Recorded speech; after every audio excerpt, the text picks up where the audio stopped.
Hello, this is Karlover speaking, and in today's episode we're going to have a new tradition. What sort of tradition? Well, I'm going to tell a joke at the start of every video. In this video, you're now going to hear the joke.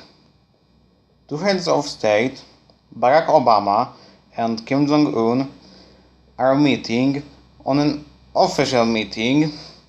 And at one point, Kim Jong-un asks Obama, "How much does an American worker make?" Obama replies, "Well, $2,000 a month." Then Kim asks, "And how much does he need to live?" Obama says, $1,000 a month. And then Kim Jong-un asks, "And what does he do with the rest of the money?" Obama replies, "Well, it's not our problem." Then Barack Obama asks Kim Jong-un, "And how much money does an average Korean worker make?" Kim Jong-un replies, "Well, 100,000 won."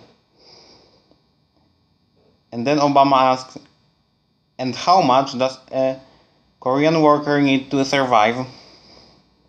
Kim Jong-un replies, 200,000 won.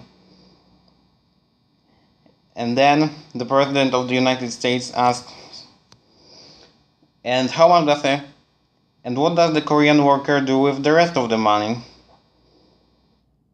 Kim Jong-un replies, "Well, that's not our problem." I think the joke might have been a bit bad, but okay, let's go to the program. Now, this is the engine for the 13th Let's Design a Car Together thread on NationStates. It would have been a W12 engine, which means that instead of 12 cylinders or 6 cylinders in every row,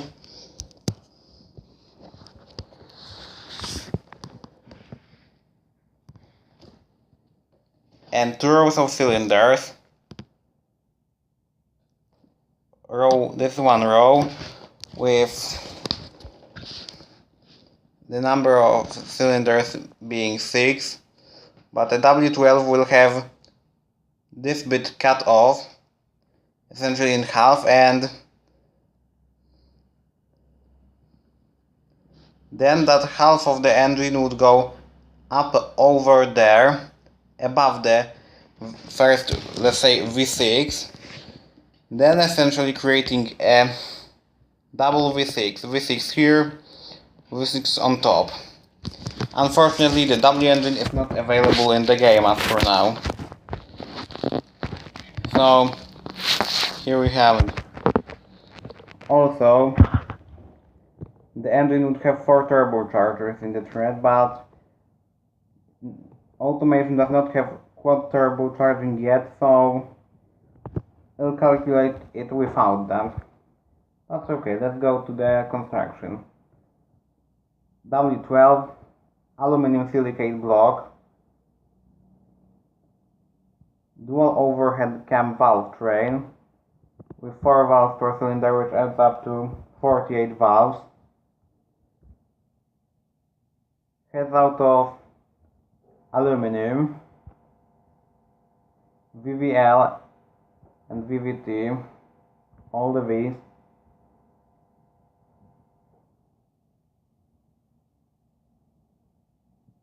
What the frick? How long is it going to change the head? To be changing the head material? Oh, finally. So now, the crankshaft is made out of billet steel, corners are made of I-beam billet titanium, and pistons are made out of lightweight forged steel, I presume. It's a 5.3 liter engine with 82 millimeters of bore and 83.3 millimeters of stroke. and have a compression of 13.3 to 1 and a mildly sporty cam and VVL profile. Well, I haven't pre-ordered the game, if you didn't know, which you probably did, as long as you are watching the channel regularly. Oh, damn it. You know what I mean. It has direct injection, 12 throttle bodies, and performance intake. It runs on 98 octane unleaded gasoline. It has a quite lean fuel mixture, advanced ignition timing, and a red line of 8600 RPM. For the record, a Volkswagen Passat 2.0 TDI has 4000 RPM as the limit. The exhaust is a vestibular, or as they say in the motor sport circles, a bag of snakes, with quad exhaust, muffler bypass, and each exhaust will be about, let's say, 1.25 inches large, which is a bit over 6 centimeters. Pretty large, I have to say. And there's a high flow 3-way catalytic converter, or actually two of those things, two straight through primary mufflers and two baffled secondary mufflers. And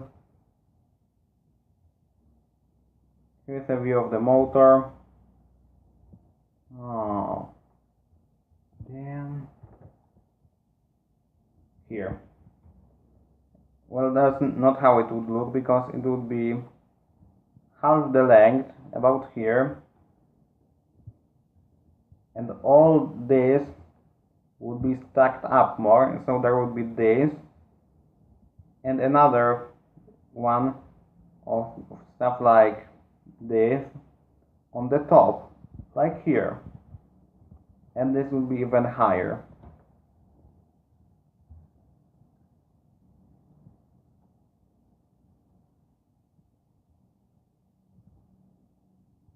Here's a basket of snakes, as they say, because, well, you can see it. And it looks so weird because all the exhaust headers are equal length like that. They are now equally long. From here to here, it's as long as from here to here. And the engine, let's say distance with the turbos, it will have 960 horsepower, officially becoming, I don't know which one, it might be in the top 10 most powerful production engines, with a torque output of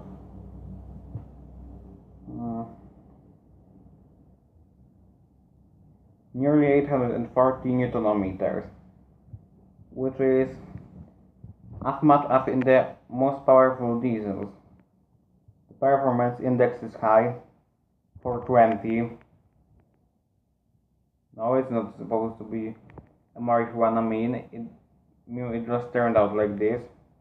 The engine is pretty quiet for something like this, and it's very smooth and very responsive and reliable. It requires a lot of cooling, I don't know how it could be crammed in the back of a car. It's quite heavy, but hey, it's a massive V12. Not that large, expensive to service, well, quite, not that expensive. I mean, it's supposed to be a car for rich people, but it's very eco-friendly and doesn't burn a lot of gas for what it is, but it's expensive to make. Okay, let's listen to it. We'll turn the volume up, and the annoying music will go away, and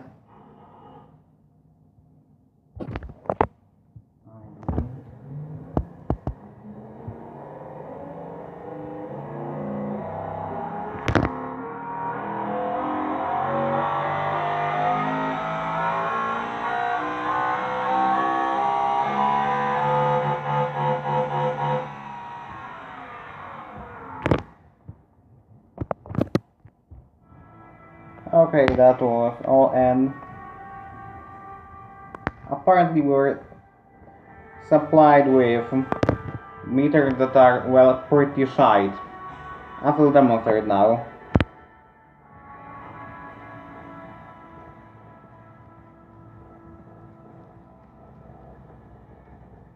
Of course there is under pressure, that I didn't even turn the engine on. It cannot generate enough pressure without the motor moving it.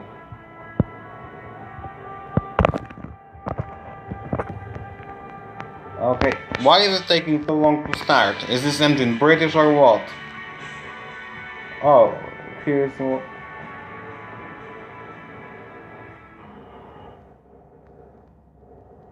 Here's why it's faulty. It's showing that the engine has 600 horsepower. With the turbo it will have 960 on idle, which is promptly impossible.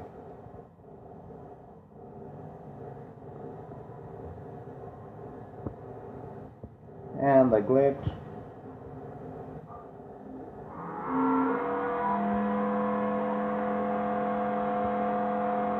$5,000.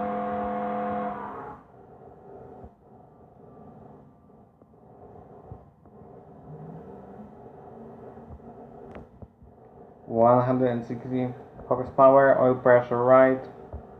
Is there any moment when the oil pressure is wrong?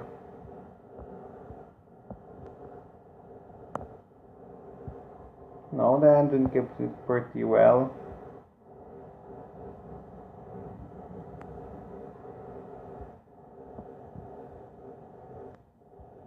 Correct me if I am wrong, but our sound files just stopped working. They just bloody did. Shitey. Now we'll have to start it up all again.